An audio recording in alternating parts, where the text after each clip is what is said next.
Good morning student. तो चलिए, सबसे पहले मैं अपने उन बच्चों को बकरीद की हार्दिक शुभकामनाएं देना चाहता हूं। आपको हैप्पी बकरीद, जो हमारे बच्चे बकरीद सेलिब्रेट कर रहे हैं। ठीक है, तो चलिए हम लोग, जो हमारा टॉपिक जो चल रहा था मॉलिक्यूलर बायोलॉजी में, हम लोगों ने फोकस किया था कि आखिर डीएनए ही जेनेटिक मटेरियल है। इसके लिए सबसे पहला जो एक्सपेरिमेंट ग्रिफिथ साहब ने 1921 में 28 में किया था, तो उस एक्सपेरिमेंट से बस इतना पता चला था कि कोई एक ऐसा केमिकल है या बायोकेमिकल कंपाउंड है जो ट्रांसफर हो रहा है, यानी कि आर स्ट्रेन के बैक्टीरिया को एस स्ट्रेन में कन्वर्ट कर रहा है। लेकिन वो कंपाउंड डीएनए ही है, ऐसा कुछ कंफर्मेशन नहीं आया था। उसी चीज को दोबारा से सेम एक्सपेरिमेंट को परफॉर्म किए थे 3 साइंटिस्ट ने, Oswald Avery, Colin MacLeod and Maclyn McCarty, 3 scientist मिलकर के। तीनों साइंटिस्ट ने यह पता लगा करके ये फाइंड आउट किया कि डीएनए ही वो जेनेटिक मटेरियल है जो आर स्ट्रेन के बैक्टीरिया को कन्वर्ट कर रहा है एस स्ट्रेन के बैक्टीरिया में। लेकिन यहां तक तो बात, यानी biochemical nature of genetic material हमें मिला कि वो जेनेटिक मटेरियल ऐसा कौन सा, उसका क्या बायोकेमिकल नेचर है, तो वो डीएनए है। और डीएनए किस चीज से बना है वो आज हम लोग जानते हैं सब कोई। लेकिन उस समय की जब बात करें तो उस समय नहीं पता था किसी को कि आखिर उसका जो जेनेटिक मटेरियल है किस कंपाउंड का है, उसका बायोकेमिकल नेचर कैसा है। तो उस फील्ड में, इस एरिया में सबसे पहला एक्सपेरिमेंट ये परफॉर्म हुआ। लेकिन अनमिस्टेकेबल है, यानी ऐसा एक्सपेरिमेंट जो 100% ऑथेंटिसाइज करे, इस बात का प्रूफ दे कि हां डीएनए ही वो जेनेटिक मटेरियल है जो एक जेनेटिक मटेरियल के रूप में एक जनरेशन से नेक्स्ट जनरेशन तक पैरेंटल कैरेक्टर को कैरी करता है। यानी जैसे मेंडल साहब ने जीन कहा था या फैक्टर कहा था, मॉर्गन साहब ने प्रूव किया, वो सारे साइंटिस्ट, तो वो जेनेटिक मटेरियल डीएनए ही है। इसके लिए एक एक्सपेरिमेंट हुआ। तो उस एक्सपेरिमेंट को Hershey and Martha Chase, 2 scientist थे, Alfred Hershey and Martha Chase, जिन्होंने ये प्रूव किया कि डीएनए जो है वो एक जेनेटिक मटेरियल है। और ये 100% ऑथेंटिसाइज किया कि हां, इस एक्सपेरिमेंट से फाइनली हम समझ गए कि यही बात 100% ऑथेंटिक है और इस एक्सपेरिमेंट से ये चीज प्रूफ होता है। तो आज हम लोग उसी चीज को जो है वह देखने वाले हैं। ठीक है, तो हेडिंग देंगे the genetic material is DNA.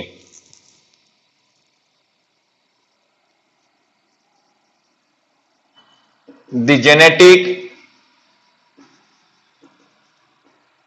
material is DNA.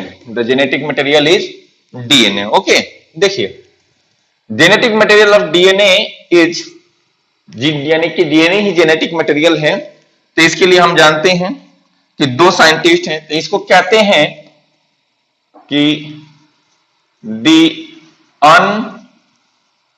Unequivocal या अनमिस्टेकेबल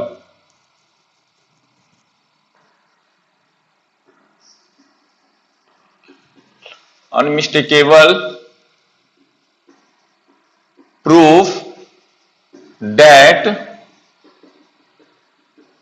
DNA is genetic, इधर लिखते हैं DNA is genetic material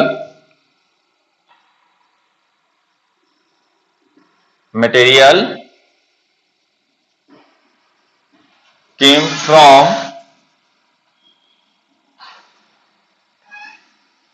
transduction experiment by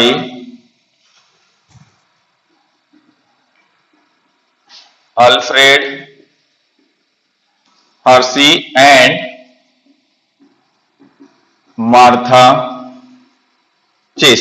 देख रहे बेटा, ये 2 साइंटिस्ट हैं, कौन कौन से, तो एक है अल्फ्रेड हार्से, तो ये एक Alfred Hershey and second Martha Chase. ये दोनों साइंटिस्ट मिलकर के एक एक्सपेरिमेंट परफॉर्म किए। उस एक्सपेरिमेंट का नाम था ट्रांसडक्शन एक्सपेरिमेंट।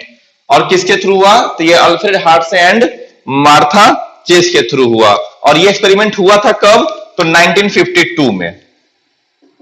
हम लोग शुरू से देख रहे हैं। 1921 में पहला एक्सपेरिमेंट आया ग्रिफिथ का, 1944 में आया वो तीनों साइंटिस्ट का, और तीसरा आया 1952 में। ओके, अब इन्होंने क्या किया, यानी एक्सपेरिमेंट में देखिए क्या था।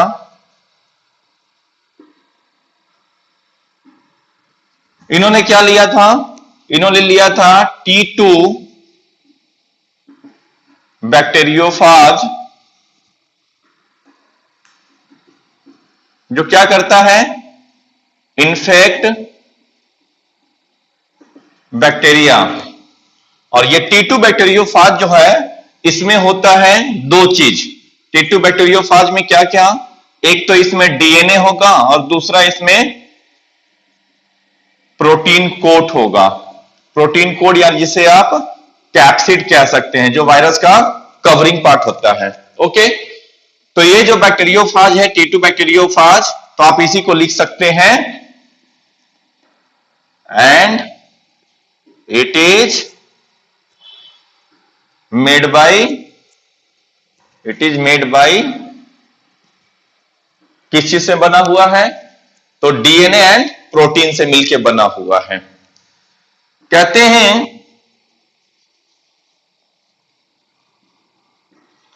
they grew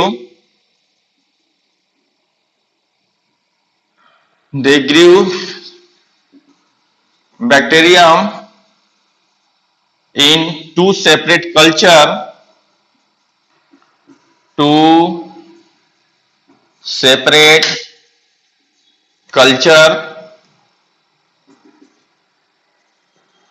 in which one with radioactive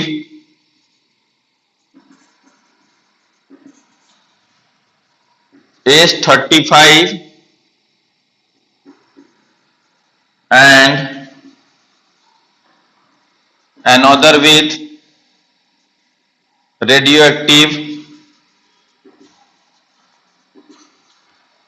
P32। दो कल्चर मीडियम लिया, एक कल्चर मीडियम में इन्होंने क्या रखा, रेडियो एक्टिव सल्फर को, और दूसरे कल्चर मीडियम में रेडियो एक्टिव फास्फोरस को।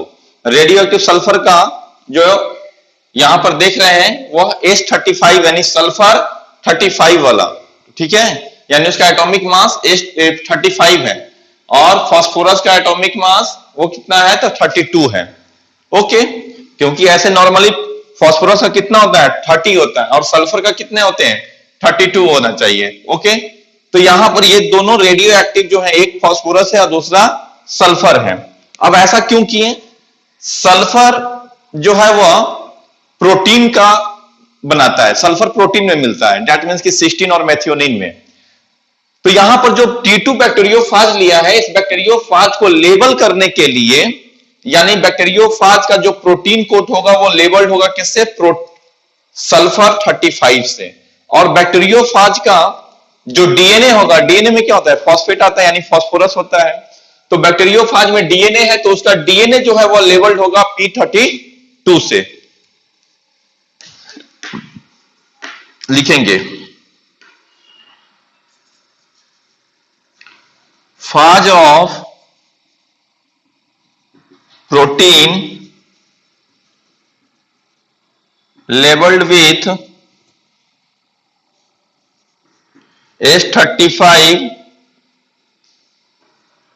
S35 and DNA is labeled with,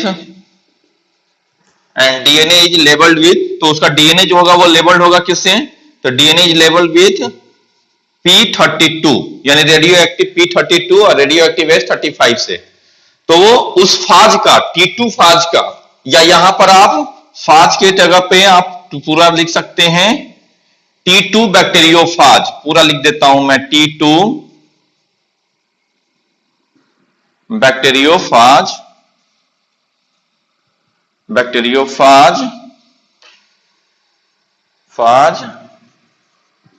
protein labelled with S35 and DNA is labelled with P32। यहां तक की बात हो गई।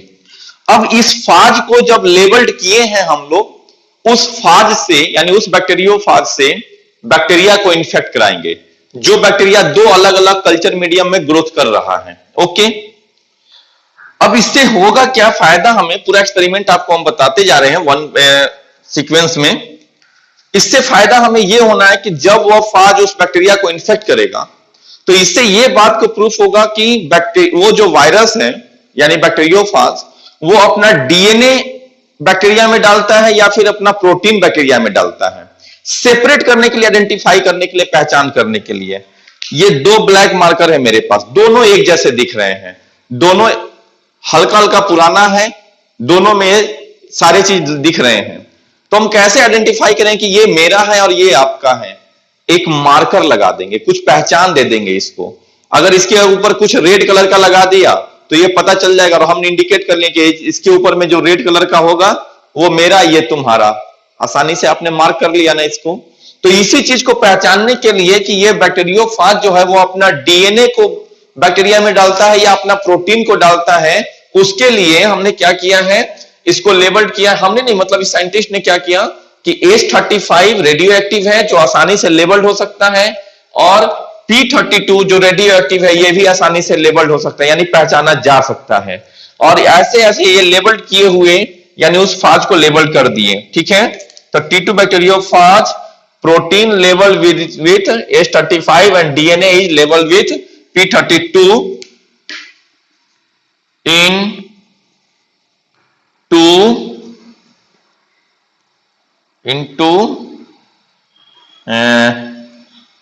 इनटू दो अलग अलग एक्सपेरिमेंट में या दो अलग अलग मीडियम में, इनटू मीडियम या एक्सपेरिमेंट,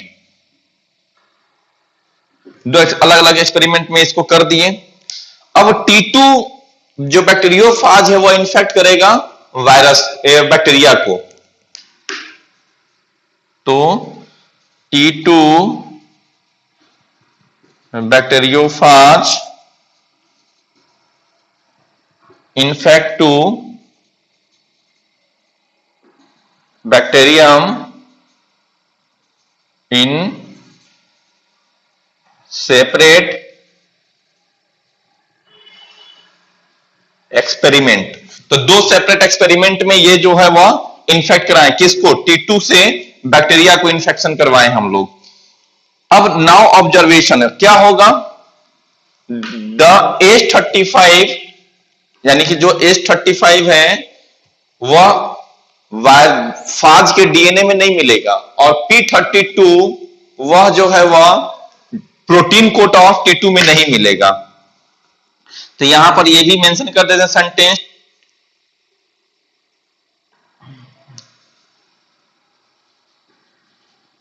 लेबल्ड या रेडियो एक्टिव, या रेडियो एक्टिव तो आप समझ ही रहे हैं, शॉर्ट में लिखने का काम करते हैं ताकि आपका छोटा से छोटा ये में बात खत्म हो जाए। तो यहां पर लिख देता हूं मैं, P32 is incorporated into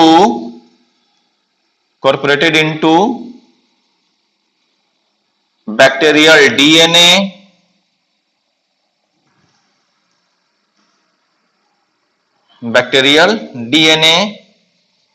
and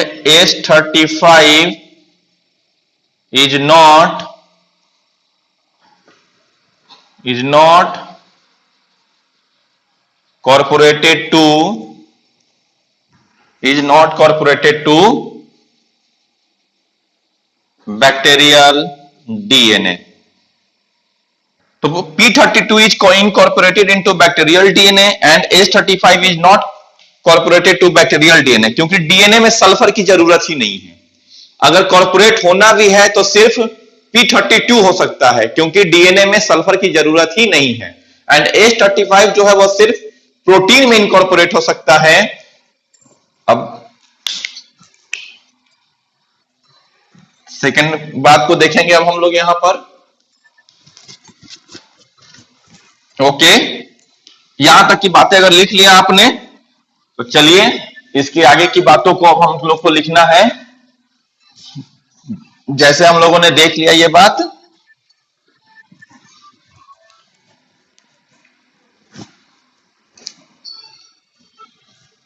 ये देख लिए।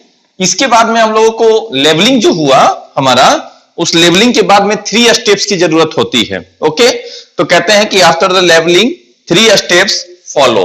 ठीक है,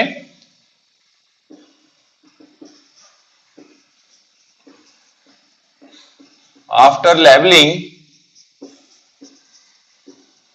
3 स्टेप्स फॉलो। वो 3 स्टेप्स कौन कौन से थे? तो एक जो पहला स्टेप था वह है infection, infection, blending and centrifugation. ये 3 स्टेप्स की जरूरत पड़ी, यानी इन्होंने 3 स्टेप्स को फिर फॉलो किया। तो जो फर्स्ट स्टेप था वह है इन्फेक्शन। इन्फेक्शन का मतलब बेटा कि जो T2 बैक्टीरियोफाज है वह इन्फेक्ट करेगा बैक्टीरिया को। T2 बैक्टीरियोफाज जिसको लेबल किए हम लोगों ने, 2 एक्सपेरिमेंट था। एक एक्सपेरिमेंट में T2 बैक्टीरियोफाज जो है उसमें लेबल किए थे H35 से।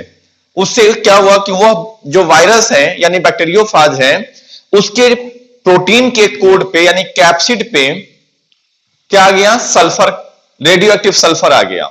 दूसरा जो एक्सपेरिमेंट था उसमें T2 बैक्टीरियोफाज को लेबल किए हैं रेडियो एक्टिव P32 से, यानी उसके डीएनए में P32 आ गया।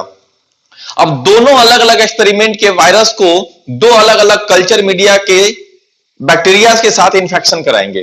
ओके, तो वो अलग अलग सेपरेट है, दोनों एक्सपेरिमेंट सेपरेट है, दोनों में अलग अलग वायरस के जो लेबल किए हैं दोनों को अलग अलग कल्चर में हम लोग यानी बैक्टीरियल के कल्चर ग्रोथ में इंफेक्शन कराएंगे। तो उसी को कहते हैं इंफेक्शन। तो इंफेक्शन का मतलब आप ध्यान में रखो कि जब वायरस जो है वह इंफेक्ट करेगा बैक्टीरिया को। तो इसमें लिखेंगे both type of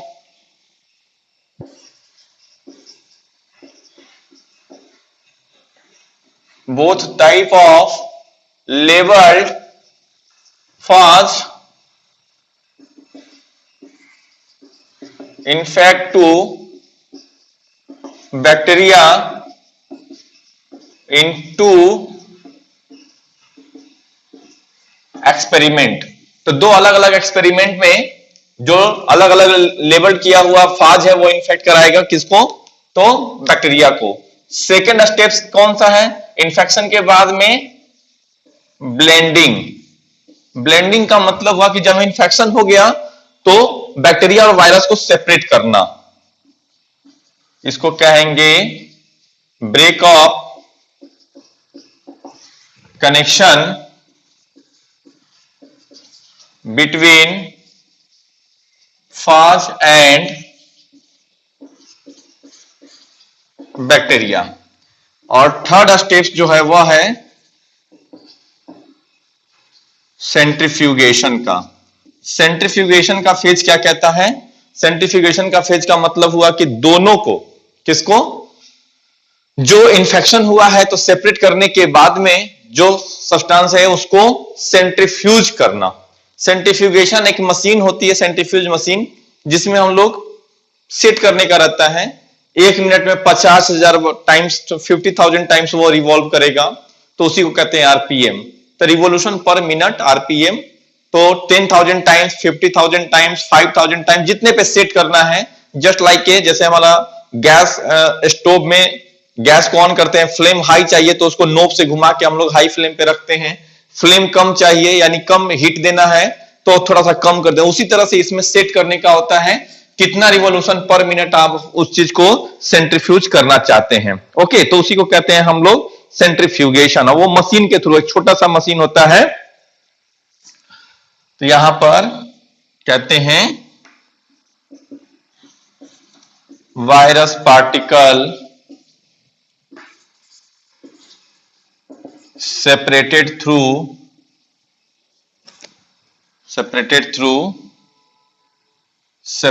from virus particles separated from bacteria. जो वायरस पार्टिकल जो था उसको हम लोगों ने क्या किया है, बैक्टीरिया से जो है वह सेपरेट किया है। और कैसे? By centrifuge.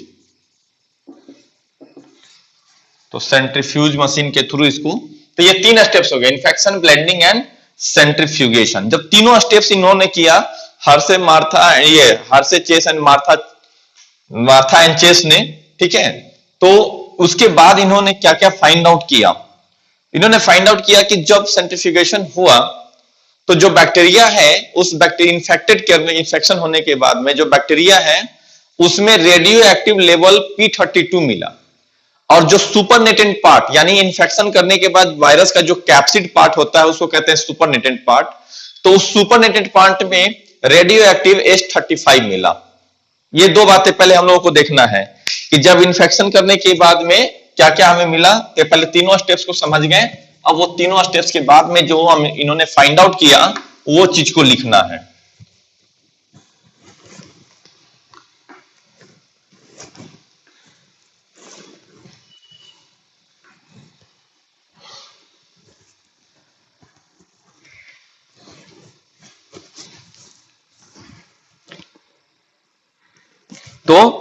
तो फाइंड आउट क्या क्या किया, तो इन्होंने किया, देखा, देखिए,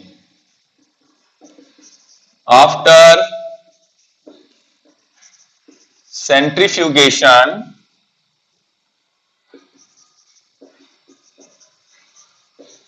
the presence after centrifugation bacteria showed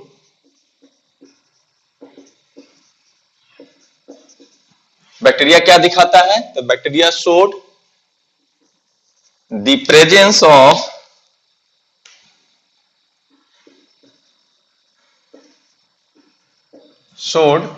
bacteria showed the presence of, एक मिनट, हाँ ये ठीक है, bacteria showed the presence of radioactive P32 in the cell and radioactive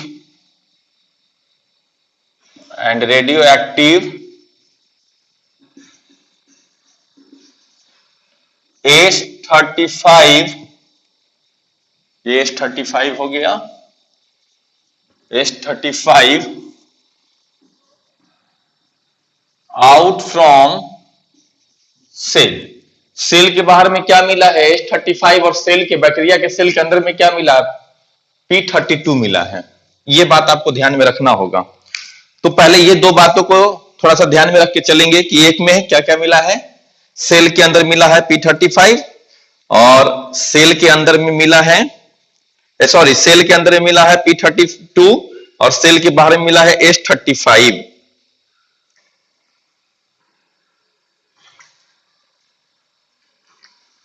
अब इसके आगे की बात जो है, जस्ट ये हो गया। अब आइए नेक्स्ट बात, जो T2 बैक्टीरियोफाज है उसके अंदर में क्या मिलेगा, तो T2 बैक्टीरियोफाज जो सुपरनेटेंट पार्ट था, हम क्या बोल रहे थे कि उसमें H35, और यानी कि फाज के अंदर में अब P32 नहीं मिलेगा। तो यानी कि हम ये लिख सकते हैं बात को, इसी चीज को जो अभी हम आपको कह रहे थे कि no radioactive DNA was, no radioactive DNA was found in phage in next generation,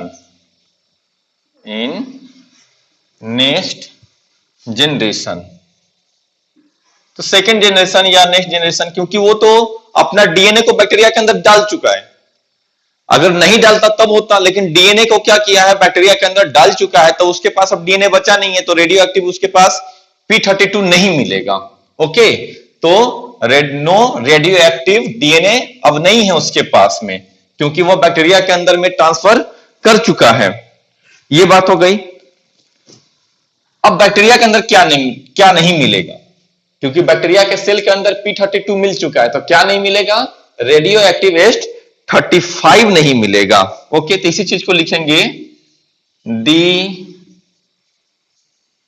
infected bacteria had no radioactive S35 had no radioactive S35। तो ये बात समझ गए। So this indicate that protein is not transfer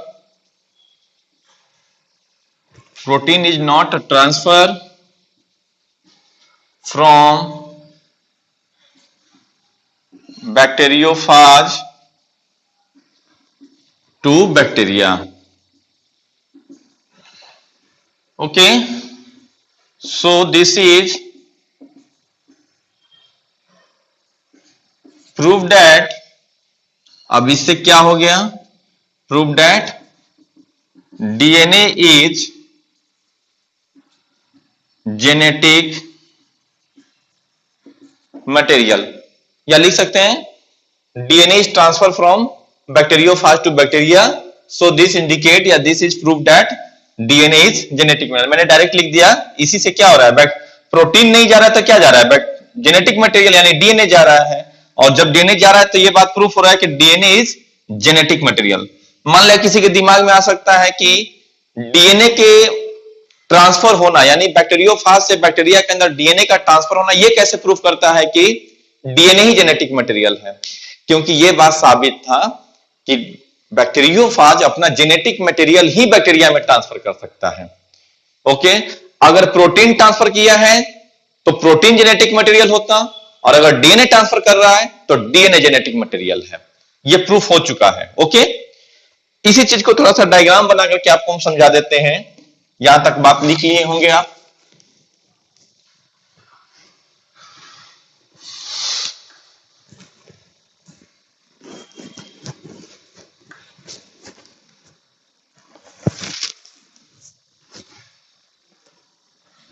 देखिए, जब diagram की हम लोग बात करेंगे तो दो अलग अलग, पहले हम क्या बोले थे कि बैक्टीरिया का कल्चर मीडियम में लेकर के हम लोग चलते हैं।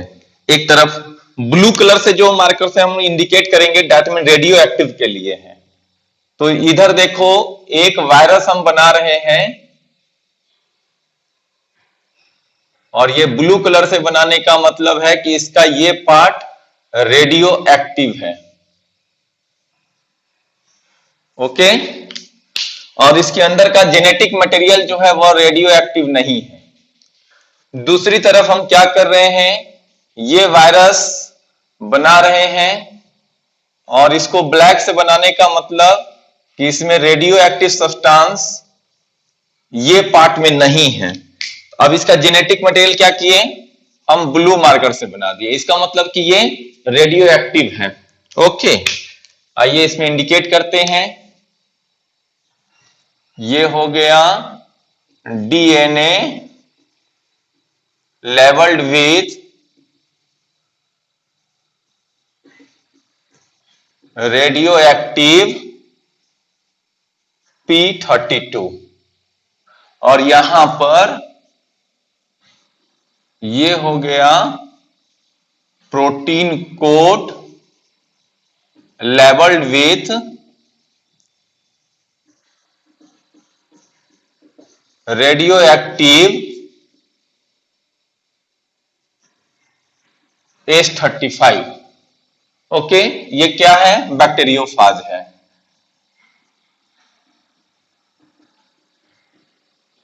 This is bacteriophage. अब ये बैक्टीरियोफाज का इंफेक्शन होना है किससे, बैक्टीरिया के साथ। तो ये देखिए, ये बैक्टीरिया बना के इसमें हम लोग इसका इंफेक्शन कराएंगे, और दो अलग अलग सेपरेट एक्सपेरिमेंट चल रहा है, तो दो अलग अलग सेपरेट लेकर के चल रहे हैं हम लोग। जो चीज इधर बना के दिखाएंगे उधर भी अब यहां पे जो बैक्टीरिया, ये वायरस जो आया है, इसके ऊपर ब्लू कलर से इस तरह से ऐसे दिखा के इन्फेक्शन दिखा देंगे हम लोग।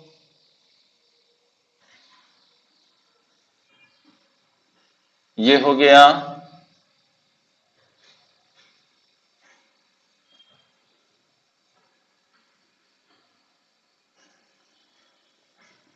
ये हो गया। ओके। और ये इसका जेनेटिक मटेरियल चूंकि ब्लैक से है, तो जेनेटिक मटेरियल इसके अंदर आना है, तो ये ब्लैक से दिखा दिए हम। अब उसी तरह इधर आप आइए। ये दूसरा एक्सपेरिमेंट का दूसरा बैक्टीरिया है जिसमें इन्फेक्शन कराना है इस वायरस से। दूसरा एक्सपेरिमेंट लेके चल रहे हैं और उसका वायरस का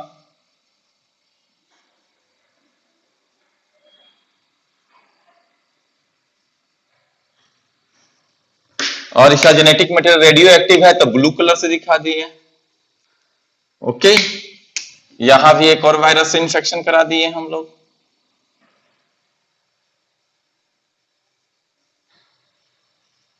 और इसका जेनेटिक मटेरियल फिर से ब्लू कलर, तो इसके अंदर जो आएगा वो ब्लू कलर वाला जेनेटिक मटेरियल आएगा। इसी का नाम हो गया इन्फेक्शन। ये जो पार्ट हुआ, इन्फेक्शन करा दिए। इन्फेक्शन के बाद में अब आइए देखते हैं हम लोग ब्लेंडिंग। ब्लेंडिंग का मतलब कि वायरस और बैक्टीरिया के बीच के कनेक्शन को खत्म करना, अलग करना, सेपरेट करना या ब्रेक करना। ये हो गया। और कब? जब ये वायरस अपना जेनेटिक मटेरियल ट्रांसफर कर चुका है। तो ये जो है जेनेटिक मटेरियल आ गया इसका। उसी तरह इसमें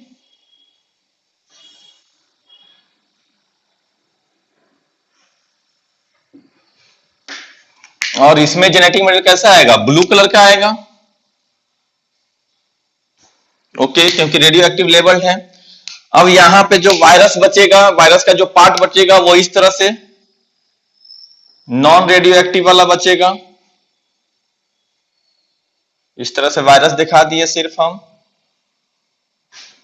तो वायरस का ये कैप्सिड पार्ट बच गया। उसी तरह इधर, तो इधर जो पार्ट बचेगा वो क्या होगा? ब्लू कलर से दिखा रहे हैं क्योंकि वो रेडियो एक्टिव पार्ट था।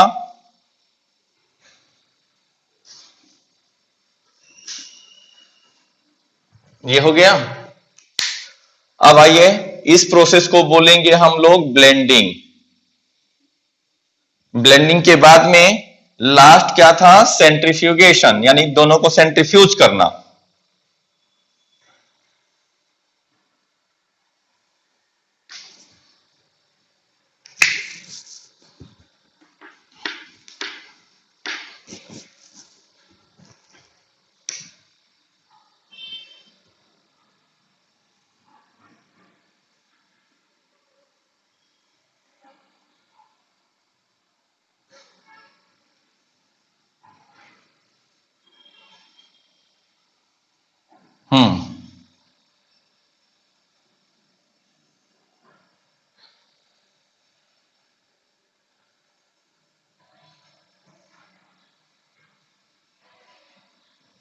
ये हो गया।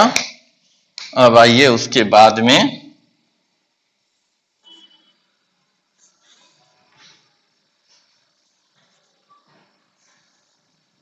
ये हो गया दोनों पार्ट। अब यहां पर बेटा देखो, तो ये हमें वायरस भी दिखाना है। सुपरनेटेड पार्ट इधर दिखा दिए सेपरेटली। सुपरनेटेड पार्ट भी अलग हो गया है, वो भी सेंट्रीफ्यूज हुआ है।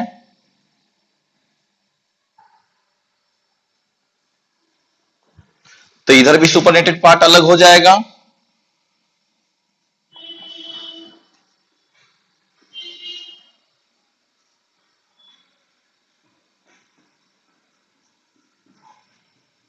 ये हो गया, सुपरनेटेड पार्ट अलग हो गया। अब इस प्रोसेस का क्या नाम हो जाएगा? इन्फेक्शन। ब्लेंडिंग के बाद में सेंट्रीफ्यूगेशन। तो ये हो गया सेंट्रीफ्यूगेशन। अब इसमें फाइनल क्या ऑब्जर्व हुआ? इसमें फाइनल क्या ऑब्जर्व हुआ? ओ सॉरी, ये ब्लू कलर से बन गया है, इसको ब्लैक से करना है क्योंकि blue means radio active indicate करेगा। यहां वाले एक्सपेरिमेंट में ये अलग एक्सपेरिमेंट है, ये अलग एक्सपेरिमेंट है। इधर के एक्सपेरिमेंट में क्या फाइंड आउट हुआ और इधर के एक्सपेरिमेंट में क्या फाइंड आउट हुआ, ये अब हमें देखना है। इधर के एक्सपेरिमेंट में ये फाइंड आउट हुआ कि इस बैक्टीरिया के अंदर radio active P32 label DNA मिला और सुपरनेटेंट पार्ट में कोई रेडियो एक्टिव सब्सटेंस नहीं मिला। जबकि इधर वाले में देखो कि बैक्टीरिया के अंदर कोई रेडियो एक्टिव सब्सटेंस नहीं मिला, लेकिन सुपरनेटेंट पार्ट में रेडियो एक्टिव सब्सटेंस मिला। क्यों? इधर के एक्सपेरिमेंट में ये देखो कि जब वायरस अपना डीएनए ही ट्रांसफर करता है तो इसके डीएनए में कोई रेडियो एक्टिव सब्सटेंस नहीं थी। वही अगर वायरस अपना प्रोटीन ट्रांसफर करता तो यहां पर प्रोटीन इसके अंदर होता तो रेडियो एक्टिव सब्सटेंस आना चाहिए था, क्योंकि प्रोटीन तो किया नहीं है, क्योंकि प्रोटीन में यहां पर रेडियो एक्टिविटी थी। अगर ये सब्सटेंस इसके अंदर आता ब्लू कलर, तो इसका मतलब कि प्रोटीन जो है वो जेनेटिक मटेरियल हो जाता। लेकिन जस्ट अपोजिट इधर के एक्सपेरिमेंट में देखो कि जब डीएनए ट्रांसफर होता है तो यहां का डीएनए रेडियो एक्टिव था, इसी वजह से इस बैक्टीरिया के अंदर radio active substance P32 observe हुआ, यानी फाइंड आउट हुआ। तो इसी चीज को तो रेडियो एक्टिव P32 इसमें लिखेंगे no radioactive substance in bacteria, यानी इसमें no radioactive substance detected in bacteria, plus यानी रेडियो एक्टिव कोई सब्सटेंस इसमें डिटेक्टेड नहीं हुआ है। या लिख सकते हैं नो रेडियो एक्टिव H35, अगर पूरा और क्लियर करना है तो no radioactive H35 substance detected in bacteria, और प्लस अब इसमें रेडियो एक्टिव किस में मिला है तो सुपरनेटेंट पार्ट में, यानी सुपरनेटेंट पार्ट में क्या मिला है, या ये भी लिख सकते हैं कि radioactive P32 detected not detected in supernatant part. इसमें H35 नहीं मिला, इसमें P32 नहीं मिला, तो no radioactive P32 detected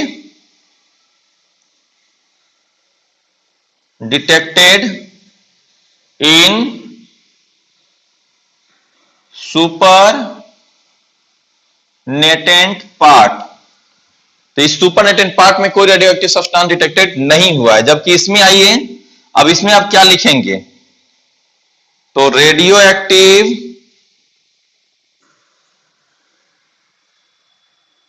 P32 detected in DNA of bacteria plus no radioactive detected का स्पेलिंग गलत हो गया, detected, okay, DETECTED, no radioactive detected in supernatant.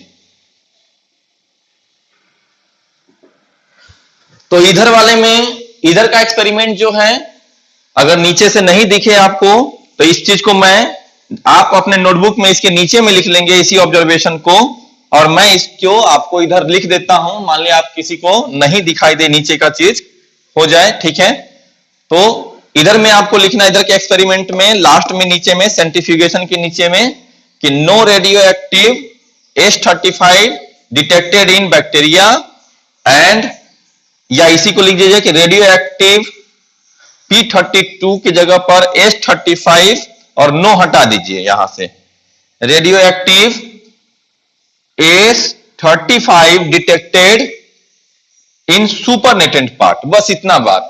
और इधर के एक्सपेरिमेंट में क्या लिखना है बेटा, ये सेंट्रीफ्यूगेशन के नीचे में, तो radioactive P32 detected in bacteria या bacterial DNA and no radioactive detected in supernatant part, यानी P32 इसमें नहीं मिला और इधर P32 बैक्टीरिया में नहीं मिला, H35 मिला, और इधर P32 बैक्टीरिया में मिला और सुपरनेटेंट पार्ट में नहीं मिला।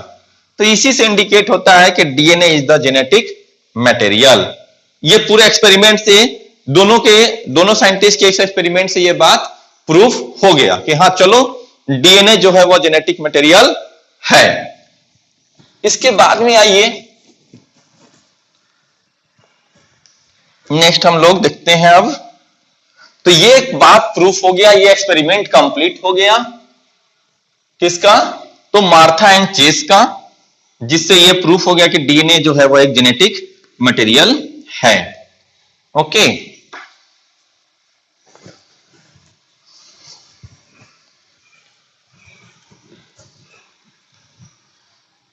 अब चलिए इसके बाद में हम लोगों को अब हेडिंग देना है कि प्रॉपर्टीज ऑफ जेनेटिक मटेरियल। किसका? डीएनए का, जो भी जेनेटिक मटेरियल होता है उसके क्या प्रॉपर्टीज होते हैं। उसके लिए 4 इंपॉर्टेंट प्रॉपर्टीज हैं।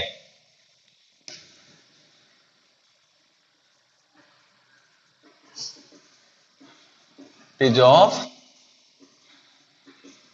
Genetic material.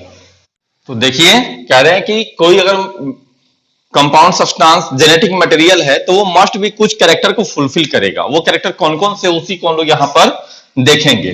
तो कहता है a molecule that can act as genetic material must be fulfill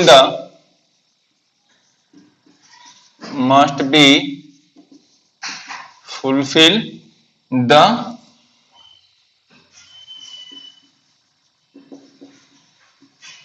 requirement और कैरेक्टर। तो जो कैरेक्टर होना चाहिए उसको जरूर से वो फुलफिल करेगा। वो कैरेक्टर कौन कौन से हैं? तो कहता है कि it should chemically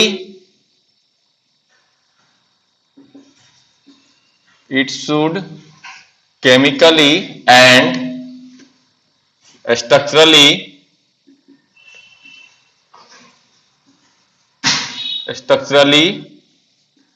be stable. तो केमिकल के हिसाब से और स्ट्रक्चर के हिसाब से उसको ज्यादा स्टेबल होना चाहिए। ऑब्वियस सी बात है कि जो अनस्टेबल रहेगा वो क्या किसी चीज को स्टेबल कर पाएगा? नहीं। जेनेटिक मटेरियल का मतलब वो जो हमारे कैरेक्टर को कैरी करे। अगर वो खुद अनस्टेबल हो जाएगा तो हमारे कैरेक्टर को क्या कैरी करवा पाएगा? नहीं। तो उसको एक केमिकल यानी उसका केमिकल नेचर ऐसा होना चाहिए कि वो ज्यादा स्टेबल हो, और स्ट्रक्चर भी ऐसा होना चाहिए कि वो ज्यादा स्टेबल हो। तो यानी डीएनए का देखो, डीएनए कैसा होता है? डबल हेलिकल स्ट्रक्चर होता है। एक यह एक ये, यानी दो धागा को अगर आपस में लपेटेंगे तो ज्यादा मजबूत होगा, ज्यादा स्टेबल होगा। तो ये 2 स्ट्रैंड होने की वजह, डबल हेलिकल स्ट्रक्चर होने की वजह से ज्यादा स्टेबल होता है। और साथ ही साथ इसका केमिकल नेचर में देखो इसका क्या है? स्लाइटली एसिडिक नेचर होता है, जिसके ऊपर पॉजिटिवली चार्ज प्रोटीन के ऊपर में रैपिंग होता है, तो उसे स्ट्रेंथ मिलता है, यानी वह ज्यादा स्टेबल बन पाता है।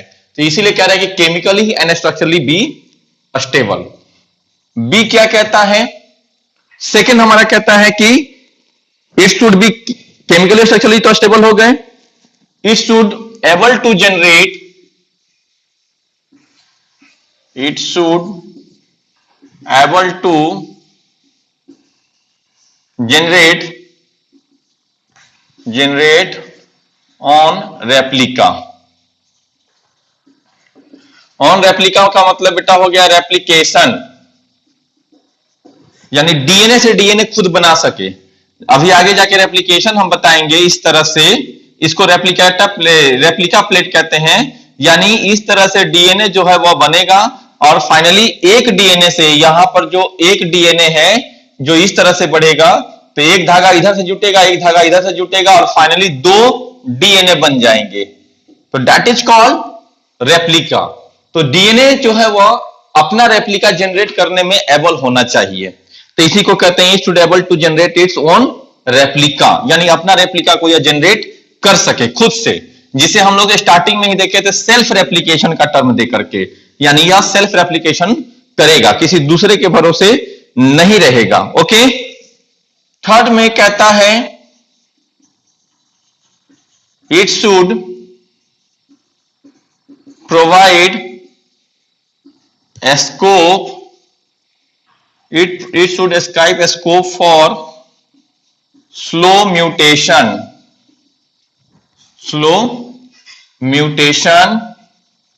that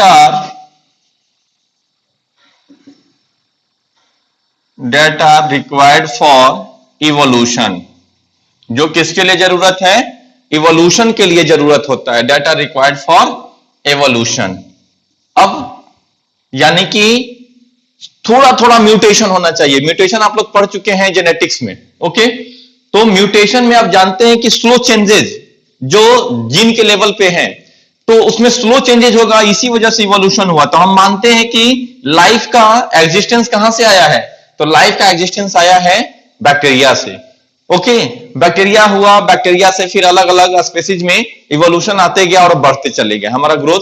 और डीएनए भी कहां से बन के आया, तो डीएनए आरएनए से बन के आया है, ओके। तो ये सब बातें स्लो चेंजेस यानी स्लो म्यूटेशन के वजह से ही पॉसिबल हो पाया है, ओके। फिर कहता है it should able to express itself, यानी ये अपने आप को खुद जो है वह एक्सप्रेस कर पाएगा in the form of Mendelian character, in the form of Mendelian character का मतलब जो फैक्टर था, जो जीन पढ़े थे आप, ऑफ मेंडेलियन कैरेक्टर्स।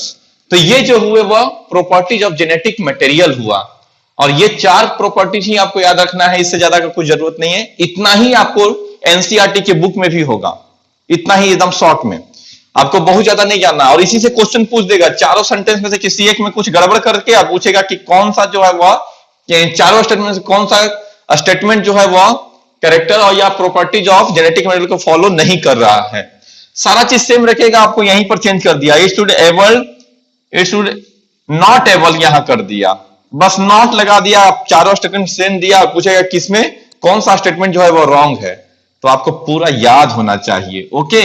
यहां पे कर देगा it should chemically and structurally के जगह पे फंक्शनली कर देगा, फंक्शनली बी स्टेबल। अब आपको उसमें ध्यान ही में नहीं आएगा कि यहां पर फंक्शनल की जगह, फंक्शन स्टेबल नहीं होता है, फंक्शन क्या स्टेबल होगा, हम जो काम कर रहे हैं वो काम स्टेबल अनस्टेबल थोड़े ना गिना जाएगा, हम आपको पढ़ा रहे हैं, ओके। अच्छा या बुरा हो सकता है, स्टेबल अनस्टेबल नहीं कह सकते हैं, लेकिन किसी स्ट्रक्चर को ये हम मान लेते हैं कि ये स्ट्रक्चर स्टेबल नहीं है, क्यों, तुरंत टूट गया, तो इसको कहेंगे कि स्टेबल स्ट्रक्चर नहीं है। या केमिकली जो है स्टेबल नहीं है, यानी तुरंत रिएक्टेंट होकर के किसी दूसरे कंपाउंड में चेंज हो जाए, तो वो होगा अनस्टेबल केमिकल। लेकिन फंक्शन कोई अनस्टेबल नहीं होता है, फंक्शन बैड या गुड हो सकता है, अनस्टेबल फंक्शन नहीं होता है। तो आपको समझ में ये चारों सेंटेंस एकदम बाय हार्ट याद रखना पड़ेगा, किसी में से कुछ भी चेंज करें आप तुरंत पता कर लो कि ये स्टेटमेंट जो है वह जेनेटिक मटेरियल के प्रॉपर्टीज को फॉलो नहीं कर रहा है, ओके। चलिए यहां तक ये बात हो गई। अब कहते हैं कि डीएनए ही क्यों जेनेटिक मटेरियल होना चाहिए, क्यों होता है, आरएनए क्यों नहीं है, उसके पीछे 3 रीजन है, उसके पीछे 3 इंपॉर्टेंट लॉजिक या 3 इंपॉर्टेंट रीजन है जो इस बात को इंडिकेट करता है कि डीएनए ही जो है वो क्यों जेनेटिक मटेरियल होगा, ओके। तो अब हम लोग देखेंगे कि DNA is more stable than RNA, DNA is more stable than, या आप डिफरेंस भी लिख सकते हैं, difference between DNA and RNA, या आप हेडिंग इस तरह से दे दीजिए DNA is more stable than RNA, या why DNA is genetic material, तो उसका आंसर हम लोग यहां से ले लेंगे। देखो 3 इंपॉर्टेंट डिफरेंस है, आरएनए के पास सेकेंड शुगर के सेकेंड नंबर कार्बन पे फ्री हाइड्रोक्सिल ग्रुप होता है, जिसकी वजह से वो लेस स्टेबल होता है, और डीएनए के पास नहीं है, तो हाइड्रोक्सिल ग्रुप जितना होगा वो मोर रिएक्टेंट होगा, जिसमें जो जितना ज्यादा रिएक्टेंट होगा यानी उतना लेस स्टेबल होता है, क्योंकि रिएक्शन करेगा तो कोई दूसरे कंपाउंड में चेंज हो जाएगा, कंपाउंड में दूसरे कंपाउंड में चेंज हो यानी वो अपना कैरेक्टर को लूज कर दिया है। तो यही चीज को यहां पर हमें नोटिस करके देखना है। तो दिखते हैं हम लोग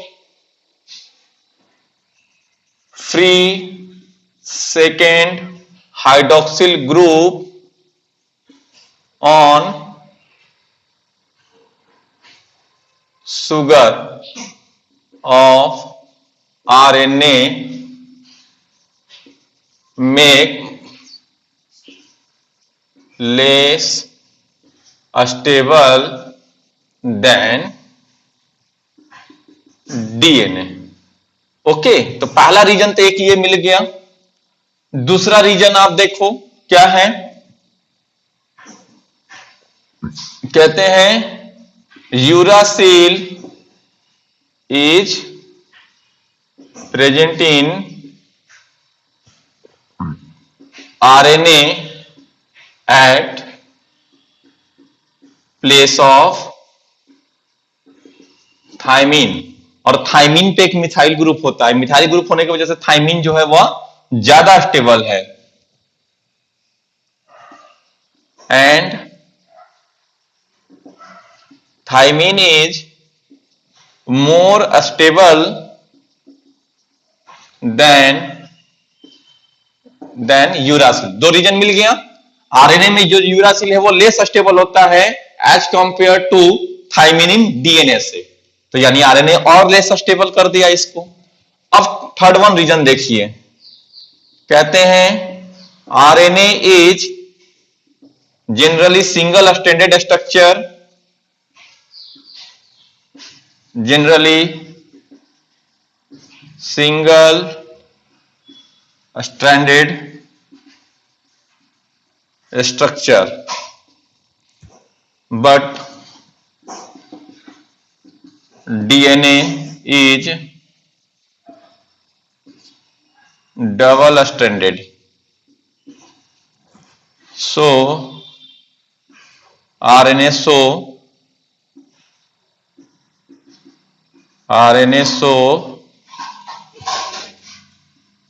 fast mutation than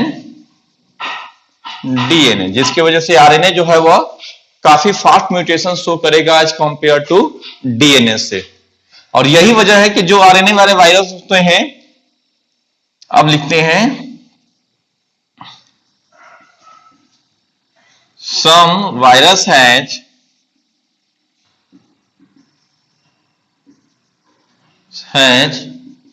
RNA as genetic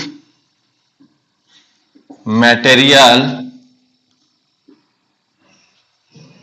which are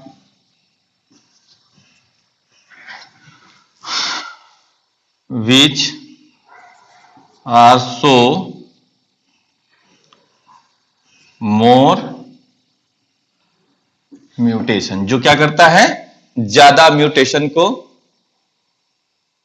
show करता है। ओके, चलिए तो यहां तक की ये बातें हो गई।